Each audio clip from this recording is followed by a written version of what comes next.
Bismillahirrahmanirrahim. Assalamualaikum warahmatullahi wabarakatuh. Kami dari kelompok 8 akan memaparkan hasil diskusi kita yaitu tentang validitas dan reliabilitas. Langsung saja ya kita ke poin pertama yaitu validitas. Pengertian validitas. Validitas merupakan suatu ukuran yang menunjukkan tingkat kesohihan suatu tes, instrumen, ataupun suatu produk. Hal ini senada dengan Vestiaire yang menyatakan bahwa validitas adalah suatu konsep yang berkaitan dengan sejauh mana tes telah mengukur apa yang seharusnya diukur. Nah, kemudian ada juga pengertian validitas menurut para ahli, yaitu sebagai berikut. Yang pertama, menurut Anatasi menyatakan bahwa validitas adalah ketepatan mengukur konstruk menyangkut what the test measure and how well it does. Kemudian yang kedua, menurut Arikunto mengemukakan bahwa validitas adalah keadaan yang menggambarkan tingkat instrumen bersangkutan yang mampu mengukur apa yang akan diukur. Kemudian yang ketiga, menurut Sukaji mengemukakan bahwa validitas adalah derajat yang menyatakan suatu tes mengukur apa yang seharusnya diukur. Nah, berdasarkan pendapat di atas, maka dapat disimpulkan bahwa validitas adalah ketepatan suatu instrumen atau alat ukur tes dengan objek yang diukurnya.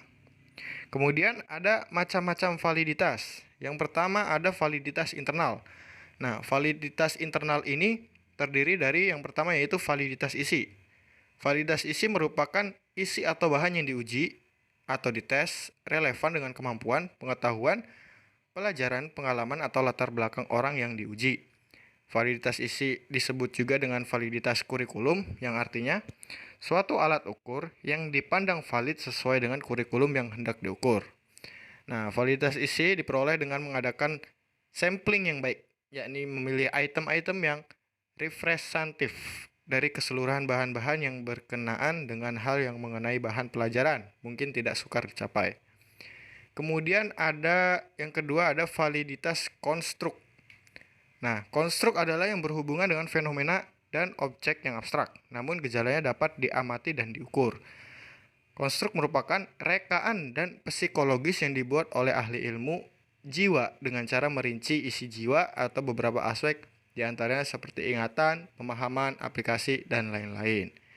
Kemudian yang ketiga ada validitas bahasa. Nah, penggunaan bahasa yang meliputi pemilihan ragam bahasa, pemilihan kata, penggunaan kalimat efektif, dan penyusunan paragraf yang bermakna sangat berpengaruh terhadap manfaat bahan ajar. Isi bahan ajar yang sudah cermat menggunakan format yang konsisten serta dikemas dengan menarik. Namun, jika bahasa yang digunakan tidak dimengerti oleh peserta, maka bahan ajar tersebut tidak akan bermakna apa-apa. Yang kemudian ada validitas eksternal. Nah, validitas eksternal ini disebut juga dengan validitas empiris, yaitu validitas yang didasarkan pada kriteria yang ada di luar instrumen, berdasarkan pada fakta empiris atau pengalaman. Nah, validitas eksternal ini ada beberapa juga, yaitu yang pertama validitas kesejajaran. Sebuah instrumen dikatakan memiliki validitas kesejajaran apabila hasilnya sesuai dengan kriteria yang sudah ada. Dalam arti memiliki kesejajaran dengan kriteria yang sudah ada. Kriteria yang sudah ada dapat berupa instrumen lain yang mengukur hal yang sama, tetapi sudah diakui validitasnya misalnya dengan tes standar.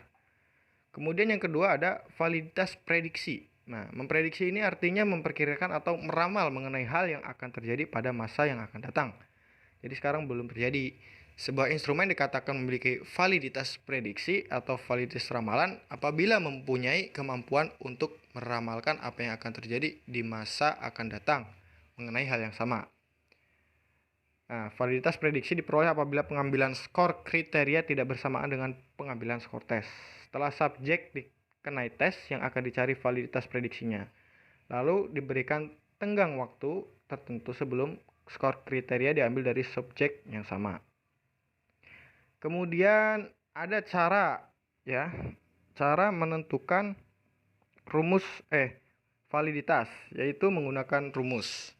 Cara menentukan validitas sebuah data yaitu menggunakan uji validitas. Nah, uji validitas ini dilakukan untuk memastikan seberapa baik suatu instrumen digunakan untuk mengukur konsep yang seharusnya diukur. Menurut Sugiono, untuk menguji validitas konstruk dilakukan dengan cara mengkorelasikan antara skor butir pertanyaan dengan skor totalnya. Nah, rumus yang digunakan untuk menguji validitas instrumen ini adalah product moment dari Carl Person sebagai berikut. Nah, yang ini ya, kayak gini ya rumusnya ya. Dengan Rxy merupakan koefisien korelasi antara variabel X dan variabel Y. N merupakan jumlah siswa uji coba. X adalah skor-skor tiap butir. Soal untuk setiap individu atau siswa uji coba, dan Y adalah skor total tiap siswa uji coba. Kemudian hasil dari Rxy dikonsultasikan menggunakan dengan produk moment, yaitu R tabel. Apabila hasil yang diperoleh R hitung lebih besar daripada R tabel, maka instrumen tersebut valid. Ya, daripada kita bingung ya dengan penjelasannya, mari kita langsung saja ke contoh soalnya. Kita langsung mempraktekkan dengan aplikasi SPSS. Di sini kita sudah mempunyai data yang akan kita hitung ya. Nah, di sini ada data yang sudah saya siapkan. Hasil uji coba angket persepsi mengenai organisasi HMJ TBIIN. Di sini sudah ada datanya. Kita akan mencari tahu apakah data-data ini valid atau tidak. Kita langsung praktek menggunakan aplikasi SPSS ya. Nah, jadi kita langsung saja di sini kita tuliskan butir ya, butir. Nah, kita harus menuliskan semua angka ini butir ini ya, ini ya. Jadi sebut saja butir angket, angka butir angket. Kita tuliskan dulu di SPSS biar singkat. Kita tulis dengan B saja, B1, B2, B3, B4, B5,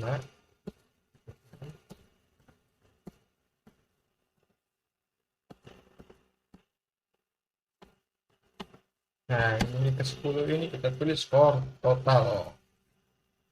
Nah, setelah kita selesai menulis butir-butir ini ya di sini 1, 2, 3, 4, 5, 6, 7, 8, 9, kemudian angka desimal ini yang di sini kita ubah menjadi 0 dulu.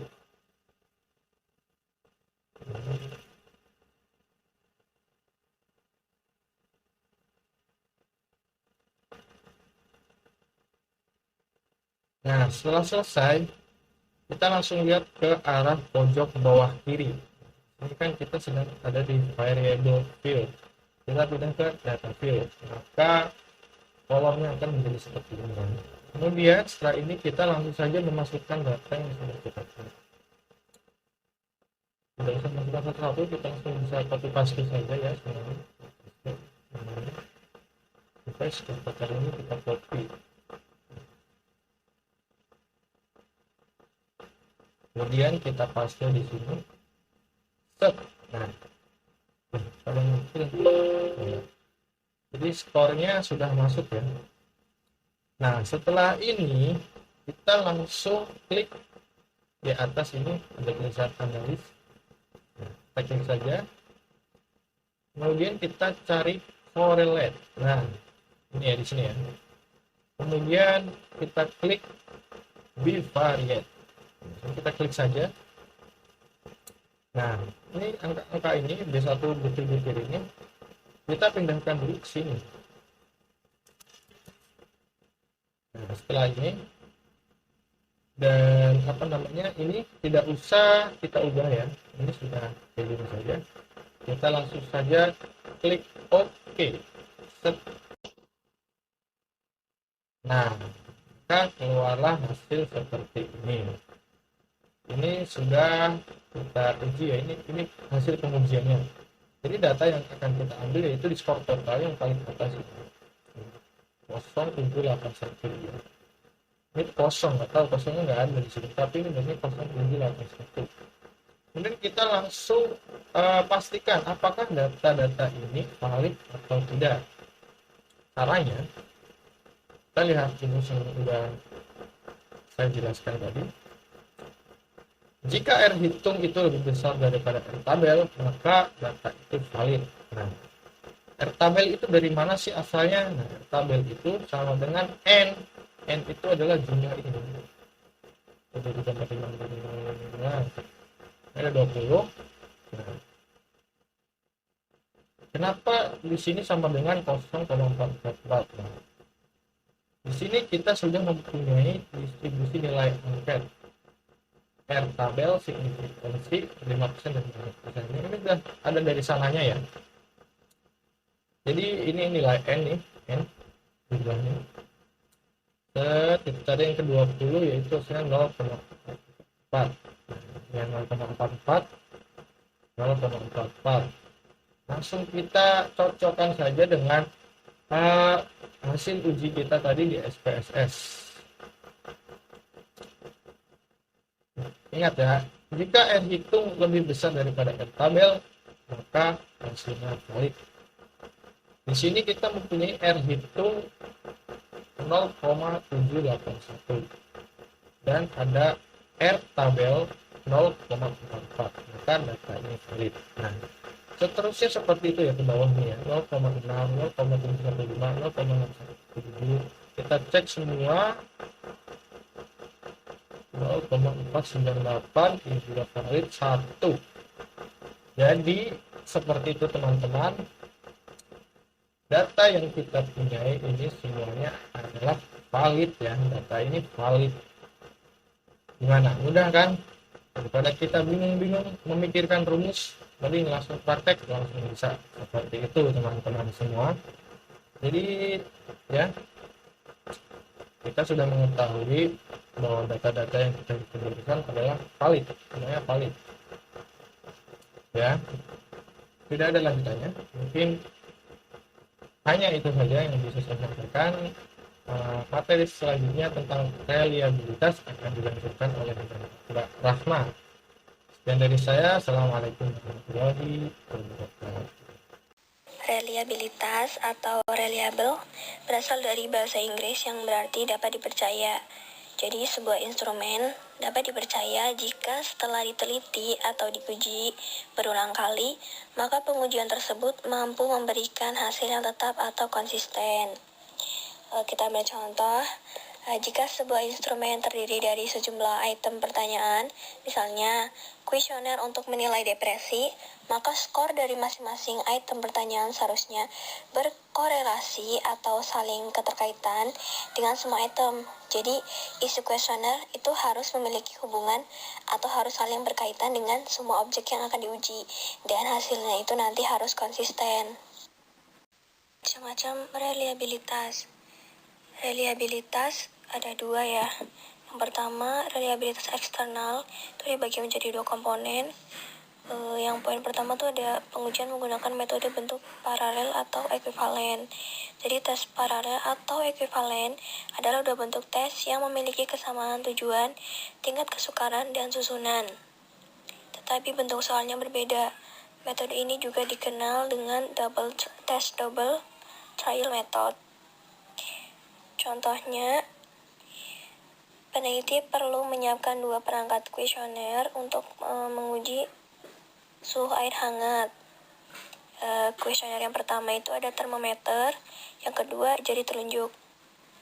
Kemudian diujikan pada sekelompok responden yang sama, misalnya oleh 5 orang yang berbeda. Setelah pengujian dilakukan akan menghasilkan nilai pada termometer 37, 36,8, 37,1, 37,2, dan 36,9. Pada jari telunjuk 30, 40, 36, 45, dan 25. Jadi udah jelas ya, kalau nilai yang dihasilkan dari pengujian menggunakan termometer akan lebih reliable dibanding menggunakan jari, karena hasilnya juga lebih konsisten. Di kisaran angka 3 semuanya. Yang kedua, reliable eksternal tuh yang kedua ada menggunakan metode tes berulang. Jadi metode ini dilakukan untuk menghindari penyusunan instrumen 2 kali. Artinya, dalam penggunaan metode ini, peneliti hanya memiliki 1 tes saja, tetapi dilakukan sebanyak 2 kali, atau biasa disebut dengan single test double trial, terhadap responden yang sama tetapi dalam waktu yang berbeda. Contohnya, peneliti perlu menyiapkan 1 perangkat kuesioner saja untuk mengukur suhu air hangat. Kita ambil contoh di sini, pengukuran menggunakan jari telunjuk ya. Kemudian diujikan pada sekelompok responden yang sama, misalnya oleh 5 orang berbeda, tetapi dalam waktu yang beda juga. Misal pengujian pertama dilakukan terhadap 5 responden yang berbeda itu di waktu yang pertama tuh jam 6 pagi. Lalu pengujian yang kedua dilakukan di waktu 12 siang. Jenis reliabilitas selanjutnya itu ada reliabilitas internal. Nah, di poin pertama tuh ada pengujian menggunakan instrumen skor discrete dan pengujian menggunakan instrumen skor non-discrete. Yang pertama itu pengujian menggunakan instrumen skor discrete. Jadi instrumen ini adalah instrumen yang skor atau hasilnya hanya bisa dibentuk dengan 2 nilai, yaitu 1 dan 0. Jadi hasilnya akan bernilai benar atau salah saja. Yang kedua, pengujian menggunakan instrumen skor non-discrete atau instrumen skor non-discrete. Nilainya tuh nggak cuma 1 sama 0 doang gitu. Bisa pakai 1, 2, 3, 4, 5, atau lebih. Untuk contohnya nanti akan dijelaskan di slide berikutnya ya. Kemudian cara menentukan reliabilitas, kita ambil contoh. Misalnya jumlah soal ada 10, sedangkan jumlah siswa ada 18. Dengan skala jawaban, menjawab benar nilainya 1 dan menjawab salah nilainya 0. Kemudian yang ditanyakan adalah berapakah hasil uji reliabilitasnya. Untuk mengetahui hasil uji reliabilitasnya kita bisa pakai rumus di samping ya teman-teman, yaitu S kuadrat sama dengan sigma X kuadrat min sigma X dalam kurung kuadrat per N. Keterangannya, S kuadrat sebagai varian dalam kurung sigma X kuadrat sebagai jumlah skor yang diperoleh siswa, sigma X kuadrat sebagai jumlah kuadrat skor yang diperoleh siswa, dan N adalah banyaknya subjek pengikut tes. Agar teman-teman lebih mudah dalam menghitung, teman-teman bisa gunakan tabel Excel ya. Contoh tabel Excelnya seperti ini. Nomor soalnya ada di paling atas 1 sampai 10 dan keterangan banyak siswa. Dan keterangan banyak siswa bisa dilihat di nomor 3 poin A sampai R. Terus ada angka 1010 di tabel Excel ini, itu adalah skor discrete ya. Kenapa pakai skor discrete? Nggak pakai skor non-discrete dalam pengujian ini? Karena pengujian menggunakan skor discrete ini atau Cronbach alpha ini udah paling tepat digunakan untuk menguji reliabilitas dalam sebuah instrumen ya. Kemudian setelah diketahui varian data reliabilitasnya, kita perlu mencari nilai S kuadratnya ya. Untuk mencari nilai S kuadrat kita bisa menggunakan rumus perhitungan sebagai berikut. Rumus yang sudah dijelaskan di slide sebelumnya ya teman-teman. Jadi S kuadrat sama dengan 852 minus 116 kuadrat per 18 per 18 sama dengan 852 min 13.456 per 18 per 18 sama dengan S kuadrat 852 min 747,5 per 18. Hasilnya adalah 104,5. Kemudian setelah mengetahui nilai variansnya, kita perlu mencari nilai reliabilitas ya, menggunakan rumus sebagai berikut.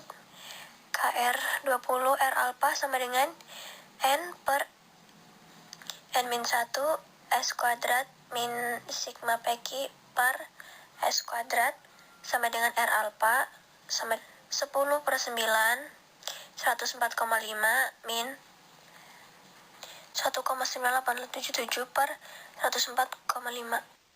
R alpha sama dengan 1,11 dalam kurung 0,9 dan diketahui hasilnya adalah 1,08.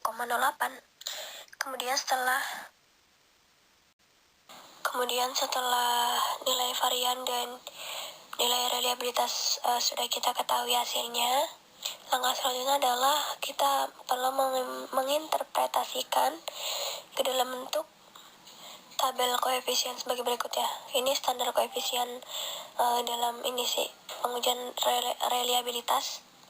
Kita bisa lihat di angka yang pertama adalah 0,00 sampai 0,200 itu masuk dalam kategori sangat rendah.